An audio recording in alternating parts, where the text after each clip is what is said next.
ایک بھائی جو ابھی چھٹی پر اپنے گھر گئے ہوئے تھے، انہوں نے اپنا واقعہ بتایا کہ جب وہ اپنے ملک میں پہنچے اور اتفاق سے ایک دن انہیں تکبیر کہنے کی اور اقامت کہنے کی نوبت آ گئی، تو انہوں نے اسی انداز پر جس حساب سے سعودی عرب میں وہ سنا کرتے تھے، یعنی اکہری تکبیر کہہ دی۔ تو پھر وہاں کے مصلیوں نے اور امام نے سب نے اعتراض کیا اور دوبارہ ان سے تکبیر کہلوائی کہ دوبارہ دوہری تکبیر کہو جیسے اذان دی جاتی ہے۔ تو یہ معاملہ ہوا، تو اس میں حقیقت کیا ہے؟ انہوں نے سوال کیا ہے۔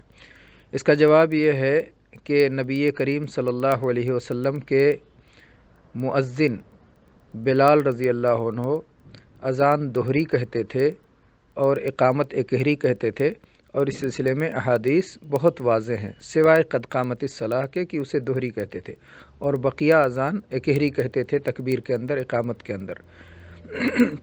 نبی صلی اللہ علیہ وسلم کے ایک اور مؤذن تھے ابو محذورہ رضی اللہ عنہ مکہ میں، وہ اذان کے اندر تربیع کرتے تھے، یعنی اشہد ان لا الہ الا اللہ کو 2 مرتبہ کے بجائے 4 مرتبہ، 2 مرتبہ دھیرے دھیرے اور 2 مرتبہ زور سے، اور اشہد ان محمد رسول اللہ 2 مرتبہ دھیرے دھیرے اور 2 مرتبہ زور سے۔ تو وہ اذان میں تربیع کرتے تھے اور اقامت کو وہ دوہری کہتے تھے اذان کی طرح سے۔ تو اس طرح سے نبی کریم صلی اللہ علیہ وسلم سے گویا اذان کی 2 صورتیں، ایک تربیع کے بغیر، ایک تربیع کے ساتھ، اور اقامت کی 2 صورتیں، ایک اکہری اور ایک دوہری ثابت ہے۔ عجیب بات ہے کہ کچھ لوگوں نے ابو محذورہ رضی اللہ عنہ کی اذان کو چھوڑ دیا اور ان کی اقامت کو لے لیا، اور بلال رضی اللہ عنہ کی اقامت کو چھوڑ دیا اور ان کے اذان کو لے لیا۔ ایک مؤذن کی ایک چیز لے لی اور دوسرے مؤذن کی دوسری چیز لے لی۔